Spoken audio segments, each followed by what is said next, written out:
Je vous propose maintenant de vous installer de manière à ce que vous vous sentiez en sécurité.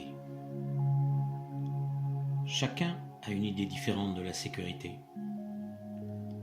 Certains s'imaginent dans des bulles, d'autres sur un nuage, d'autres avec un gilet de sauvetage ou accompagnés d'un super-héros. Vous êtes libre ici d'imaginer ce qui vous convient pour vous sentir bien. Je ne vais pas vous demander de vous détendre ou de relâcher vos muscles comme si vous étiez une poupée de chiffon. Je vais simplement vous proposer de faire comme bon vous semble. Ici, pas de paupières lourdes ou de rivières de relaxation. C'est à vous d'y intégrer un peu, si cela est bon.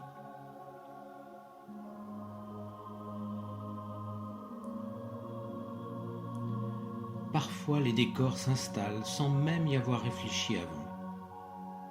Les arbres poussent, les collines grandissent et le ciel fait son apparition, comme une ville en Lego construite par des enfants qui s'élancent vers le ciel toujours un peu plus grand.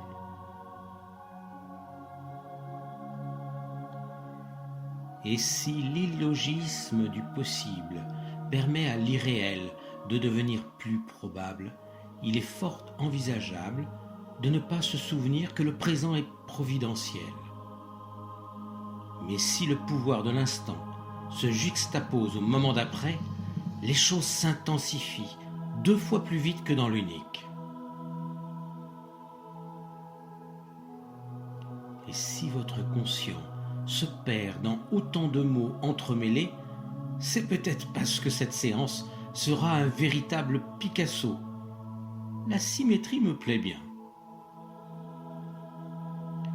Alors, au lieu de chercher à rééquilibrer le nez, je vous propose plutôt de vous laisser flotter et de laisser s'installer les pieds à la perpendiculaire de la droite de Meyer. Moi qui pensais que cette droite ne me servirait jamais, j'ai quand même réussi à la caser au milieu d'un futur conte de fées. Comme quoi, parfois, certaines choses nous semblent futiles, et quelques années après, elles se révèlent utiles. Tout bouge, tout change. Ce qui nous sert aujourd'hui ne nous servira peut-être pas demain. Et ce qui reste dans nos placards nous sera peut-être d'une grande utilité après-demain. La mode se renouvelle, on prend les mêmes et on recommence. Mais qu'est-ce que je manigance à vous emmener dans les années 50 pour mieux vous projeter dans le futur, au nord et au sud en même temps, rapidement et lentement. Car plus les choses échappent à votre esprit conscient, plus s'opère la magie de votre inconscient. Alors si parfois mes histoires vous parlent, c'est qu'elles sont des chasseuses de peur. Elles nettoient mieux que quiconque toutes les peurs et leurs ombres.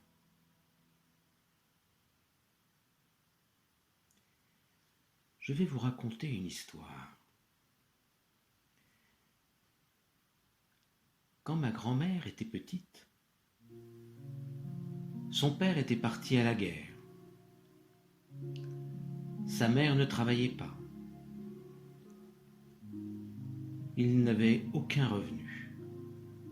Alors mes frères et mes sœurs, avec mes frères et mes sœurs, ils cultivaient leurs légumes et ils allaient ramasser du bois dans la forêt pour pouvoir alimenter la cheminée.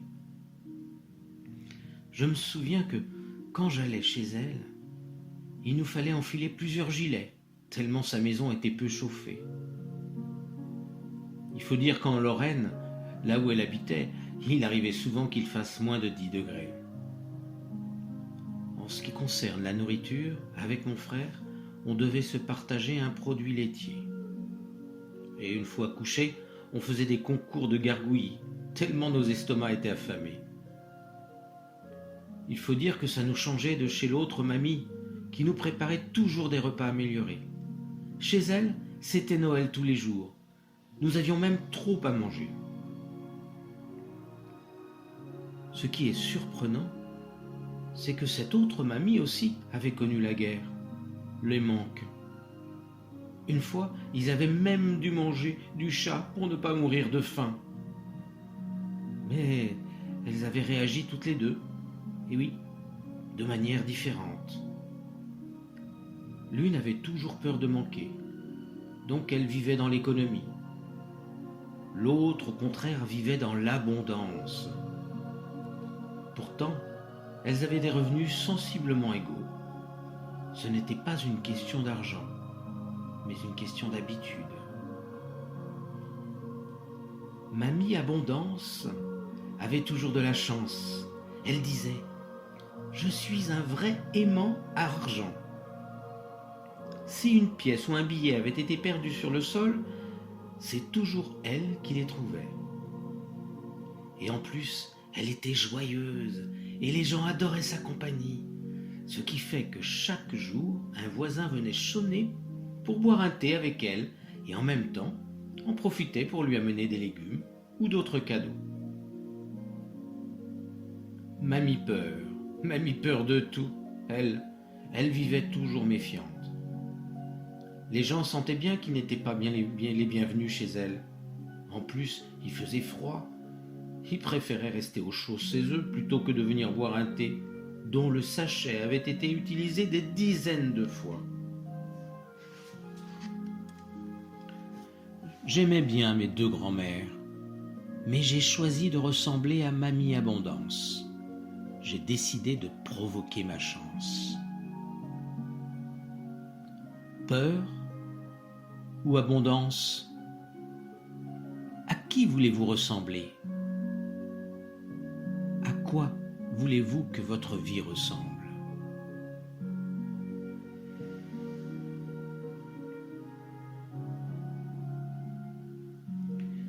Je vais vous raconter une autre histoire en lien avec la peur du néant, qu'il n'y ait plus rien après. Quand Baptiste a terminé ses études, il lui a fallu 8 mois pour trouver un travail, 8 mois pour réaliser qu'il était prêt à travailler. Il a eu beaucoup d'entretiens pendant cette période, mais aucun n'a débouché sur un contrat. Il faut dire qu'il n'était pas vraiment convaincant. Les patrons lisaient comme dans un livre ouvert en parlant avec ce garçon. Il manquait de maturité et d'ambition. Et plus les jours passaient, plus il se démotivait, en se disant que c'était foutu, qu'il resterait demandeur d'emploi toute sa vie, qu'il ne travaillerait jamais plus. Baptiste, le matin, après s'être douché, enfilait son costume de victime. Il avait été fait sur mesure par ses propres soins, et il lui allait drôlement bien. Il pensait que c'étaient les patrons qui étaient injustes, tout comme la vie. Jamais il ne se remettait en question, lui. Il commença à s'habituer à ce confort de rester au lit jusqu'à 10h midi, de toucher un minimum sans rien faire. Cela lui donnait l'impression d'être dans le ventre de sa mère, dépendant alimentairement d'une aide extérieure. Il était comme dans un cocon. Mais on n'a jamais vu un bébé rester 2 ans dans le ventre de sa mère. Il fallait qu'il se rende à l'évidence. D'ici peu, il allait renaître. Et c'est ce qui se produisit au bout de 8 mois. Il tomba amoureux d'une fille qu'il avait envie de gâter, d'emmener au restaurant et de toutes sortes de divertissements. Et sa maigre rente était insuffisante. Alors ce fut le déclic nécessaire à aller de l'avant. Alors quand il se présenta aux employeurs, c'était comme un gagnant. Le changement intérieur avait eu lieu et tout le monde le remarqua. Ce n'est pas 1, mais 3 contrats qu'on lui proposa. Il fut même obligé de faire un choix. Vous savez, le changement se voit après le déclic inconscient. Consciemment, on ne sait pas encore que le déclic a eu lieu. On s'en rend compte uniquement quand le changement prend place. C'est comme si notre inconscient nous préparait une surprise qu'on découvre uniquement une fois qu'elle est en prise.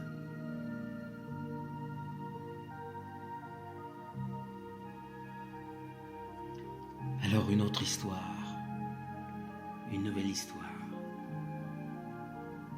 Je ne sais pas si vous vous rappelez de la légende de Gévaudan, mais l'histoire que je vais vous raconter s'en différencie largement.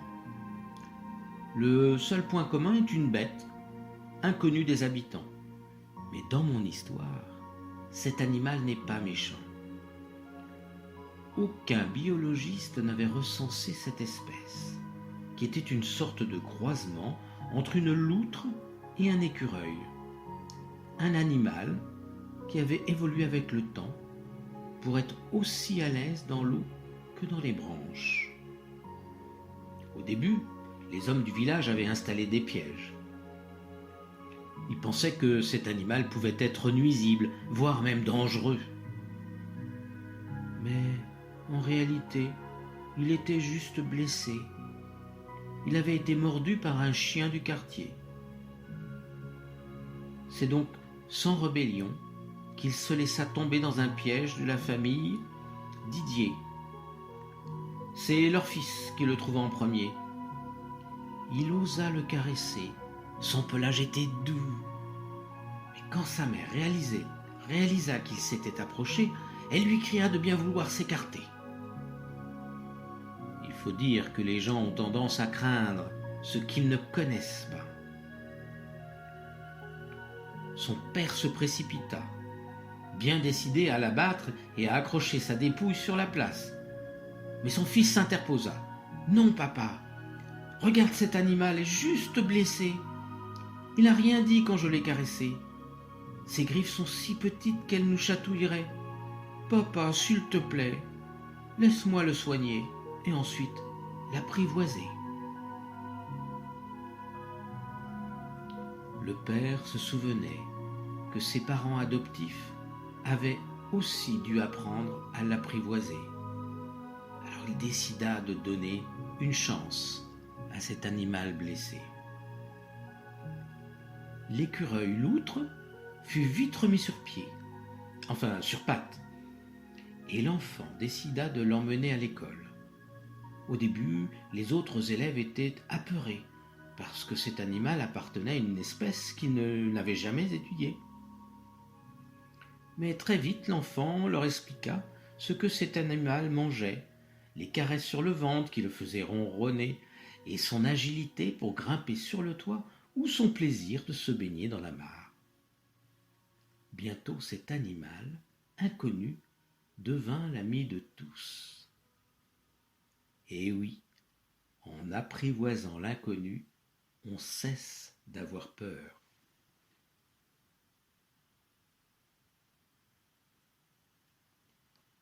Je vais vous raconter une dernière histoire. Lors des dernières élections, le maire du village d'à côté n'avait pas beaucoup de concurrents. Pourtant, si Denis s'était présenté, tout le monde aurait voté pour lui. Denis, c'est celui qui possède une ferme robotisée et il gère déjà plusieurs employés. Il est aimé et respecté pour son courage, sa loyauté et sa gentillesse. Tout le monde est persuadé qu'il ferait un excellent maire. Il en a les capacités et aussi les électeurs. Mais Denis refuse de se présenter, car il ne croit pas suffisamment en lui. Et c'est le cas depuis qu'il est tout petit, parce qu'un jour, il a été délégué de classe. Il a parlé au nom de ses camarades pour demander qu'à la cantine, les plats soient moins salés. Mais aucun adulte ne l'a écouté, et tous ses camarades lui ont reproché d'être un bon à rien qui ne savait pas s'imposer. Depuis, Denis a grandi avec l'idée qu'il ne pouvait pas représenter qui que ce soit. Il se fie encore à sa première année d'expérience ratée. Pourtant, le maire, lui aussi, a eu des échecs. Mais il a continué à essayer, jusqu'à y arriver. Si vous saviez le nombre de personnes qui se croient encore comme quand elles étaient enfants, avec les mêmes petites capacités, les mêmes difficultés, les mêmes doutes, alors vous comprendriez mieux pourquoi tant de personnes craignent d'oser. C'est souvent l'enfant en nous qui est tétanisé par la peur d'avancer.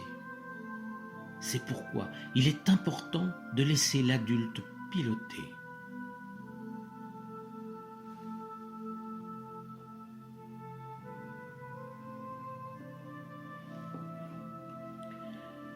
Imaginez maintenant que vous possédiez une machine à transformer. Cela ressemble un peu à un robot ménager dans lequel on pourrait insérer ses peurs. Mettez le couvercle dessus et appuyez sur On. Le robot va broyer les peurs pour s'en faire un nectar de courage. Vous pouvez maintenant savourer ce nectar de courage. Maintenant, les peurs se sont transformées en nectar de courage. Ce courage circule en vous. Il alimente maintenant chaque parcelle de votre corps. Vous aurez toujours cette machine à transformer les émotions à disposition. Vous pouvez aussi faire du très bon nectar de paix en broyant vos colères, ou du nectar de joie en broyant votre tristesse.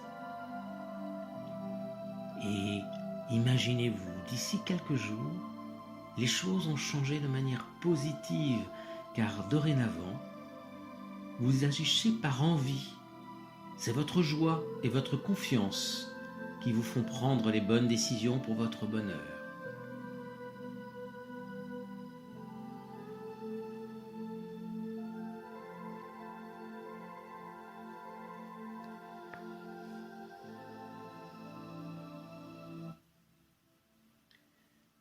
D'ici quelques instants, vous allez pouvoir revenir à la réalité.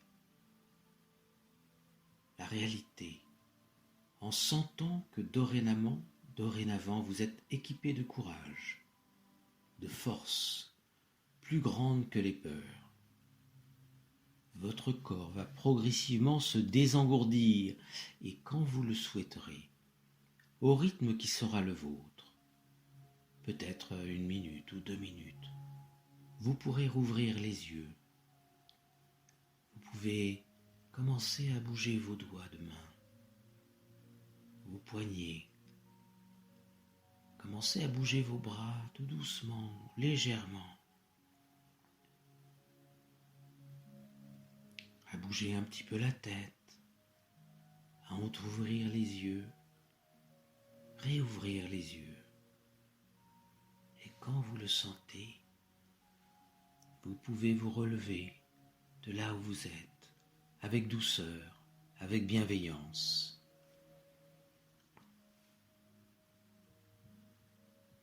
Et revenir dans le groupe, revenir devant votre ordinateur pour un moment juste de bienveillance et se dire au revoir et passer une bonne nuit.